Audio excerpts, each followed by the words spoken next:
Samsudin terkait dengan doa. Falatafadhal, silakan. Assalamualaikum warahmatullahi wabarakatuh. Waalaikumsalam warahmatullahi wabarakatuh. Suara Pak Yajid kan? Iya Pak Yajid, silakan. Ini. Iya. Alhamdulillah. Pak Yajid ada sekali. Jazakallah khairan atas linknya ya, dan tarbiyahnya ini bagus sekali nih tadi, subhanallah. Saya ingin bertanya Pak Ustadz. Ya silakan Pak Yajid. Ya, yang pertama terkait dengan makanan yang haram. Apakah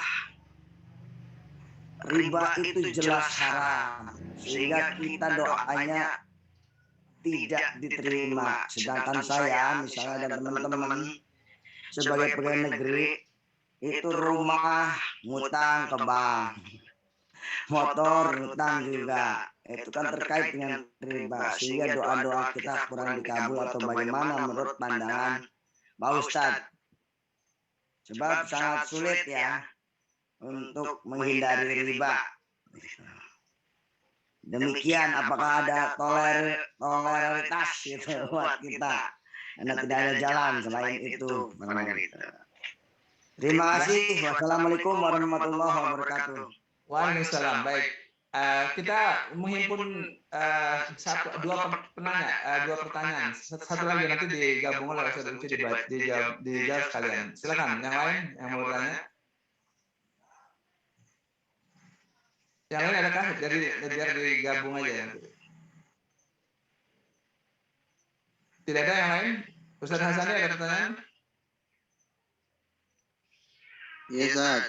Silakan, nanti digabung jawabannya. Terkait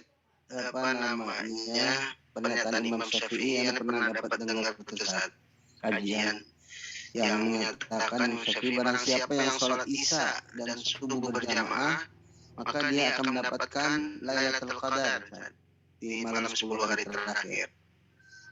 Nah, itu hadisnya sahih atau seperti apa, Ustaz? Padahal kita juga harus berjaga malam itu misalnya ya. Salat malam, baca Quran, itu kan itikaf. Nah, ini apakah hal yang minimal ya, dengan salat Isya dan subuh berjamaah kita sudah mendapatkan Lailatul Qadar? Demikian itu aja, Ustaz.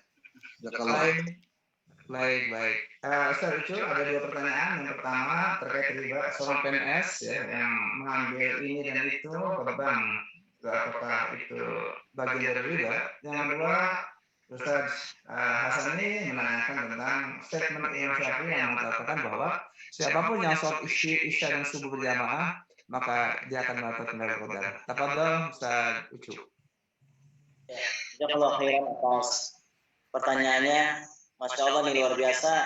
Pertanyaan Pak Ustaz Yajid ini pertanyaan yang sangat berat ya, yang saya tidak bisa jawab secara mutlak ya. Mohon nanti bisa dibantu oleh Ustaz Agus ya. Sejauh dari pengetahuan saya, memang terkait masalah riba ini sangat pelik ya, sangat polemik ya di tengah masyarakat ya.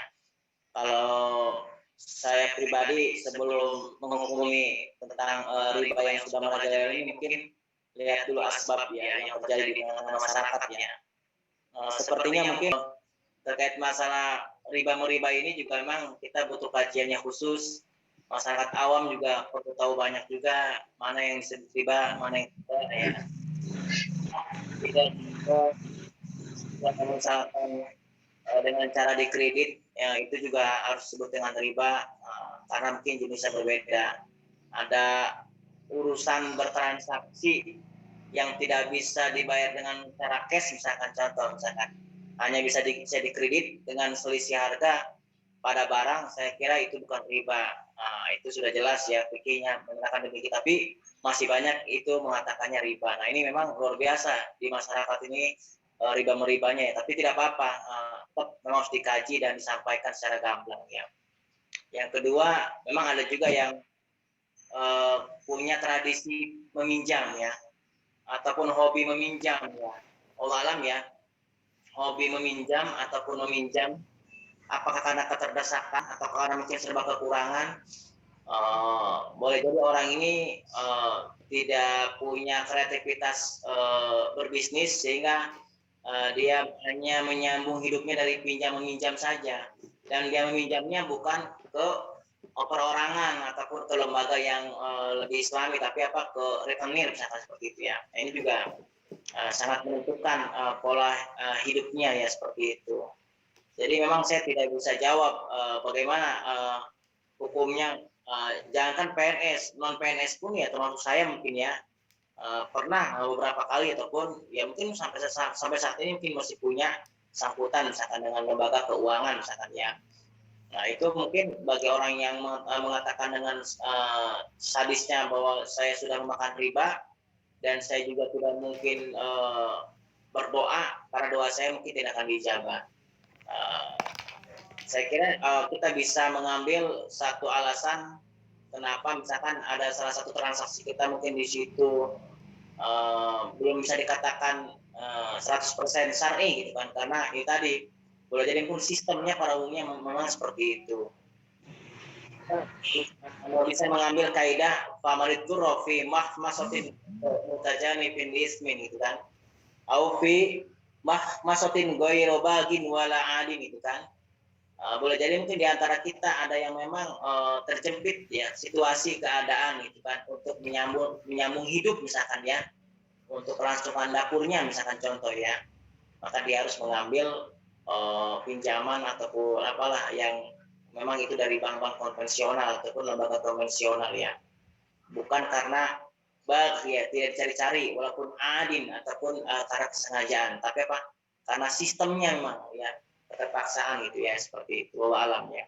Jadi ya tetap saja kita harus berdoa ya, karena dalam istilah munafik pun ada munafik yang i'tiqadi, ada yang munafik amali misalkan ya. Kalau masih kategori munafik amali ya juga tetap harus berusaha keras husnudzon kepada Allah Subhanahu wa taala dalam doa-doanya. Jadi tetap saja optimis ya, berdoa kepada Allah Subhanahu wa taala, berusaha dan berupaya ya agar kita terhindar dari segala bentuk hal-hal yang dapat menghambat doa kita itu sendiri gitu kan. Karena seorang mukmin juga akan terbaik pada dua. Ada mukmin kamil imanihi, ada mukmin naqis ya. Ada mukmin yang sempurna imannya, ada mukmin yang kurang sempurna ya. Jadi dalam hal doa ini kita tetap harus minta sama Allah Subhanahu wa taala ya. Karena kata Nabi kan jelas, yang penting dalam doa itu tidak mengandung dua unsur gitu kan. Yang pertama tidak mengandung unsur dosa, artinya tidak mendoakan yang enggak-enggak sama orang. Yang kedua, dalam doa itu juga tidak ada upaya ataupun niatan untuk memutus silaturahim. Apakah kita berdoa dalam doa tersebut supaya kita terhindar dari riba, ya kita berdoa ya. Jadi sah-sah saja kita berdoa apapun kondisinya, apalagi kalau kita banyak dosa misalkan, itu sangat dianjurkan ya, supaya kita terbebas dari segala bentuk keadaan tersebut ya. Saya kira demikian ya, wallahualam bishawab. Untuk yang kedua, pertanyaan Ustaz Hasani tadi, itu memang setahu saya, sepaham saya memang terkait sholat isya berjamaah dengan imam itu dan sholat subuh itu memang ada hadisnya ya. Saya kira memang itu berlaku di semua keadaan ya, bukan hanya di bulan Ramadan saja ya. Itu juga yang saya tahu memang hadisnya man sholal isya ya, man sholal isya ma'al imam gitu kan. Barang siapa yang bersolat isya berjamaah di masjid, maka dia sungguh telah sholat separuh malam gitu kan. Barang siapa yang sholat subuh berjamaah bersama imam di masjid, maka dia sholat semalaman. Nah itu konteksnya tentang fadhail ataupun keutamaan sholat berjamaah isya dan subuh itu sama saja seperti orang yang bangun malam ya, seperti itu. Adapun untuk Ramadan bagaimana Lailatul Qadar ya? Kan ada juga hadisnya. Man qoma ma'al imam, barang siapa yang bangun qiyam tarawih ya, sholat tarawih bersama imam hatta yansolib, sampai bubar, gufir lahu ma taqaddama min dzambi ya. Ataupun hadis lainnya, barang siapa yang sholat berjamaah tarawih isya dan tarawih bersama imam, maka dia sholat malam gitu. Artinya apa?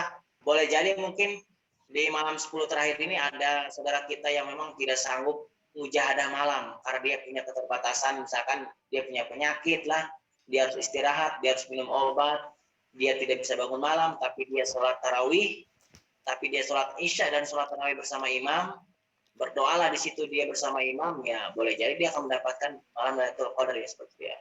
Insya Allah ya Rabbal Alamin. Syukran. Baik, syukran, Masya Allah ya, luar biasa. Islam begitu luar biasa. Jadi tadi terkait dengan pertanyaan Pak Yazid ya, Syekh Yazid itu sedemikian ya, bahwa memang kita ini kata Ustadz Ucu itu belum 100% menerapkan syariat ya. Tapi Allah memberikan kelonggarannya pada kita untuk banyak memohon ampun ya, sehingga bukan menjadi halangan untuk berdoa gitu ya. Jadi atas dosa-dosa kita ya kita banyak beristighfar, banyak bertobat ya di situ. Jadi menambah dari apa yang Ustadz Ucu sampaikan ya, bahwa orang-orang yang takwa pun ya tidak lepas dari apa yang namanya dosa ya, fahisyah. Walladzina idza falu fahisyatan aw dzalamu anfusahum dzakarullah fastaghfiru lidzunubihim. Jadi terkait dengan adanya dosa-dosa ini ya kita banyak memohon ampun dan banyak berdoa ya itu. Kemudian tadi juga disampaikan oleh Ustadz Ucu terkait pertanyaan Ustadz Hasani ya, bahwa ada orang yang memang karena keterbatasan ya sehingga dia hanya bisa sholat isya, sholat subuh saja, mudah-mudahan Lailatul Qadar.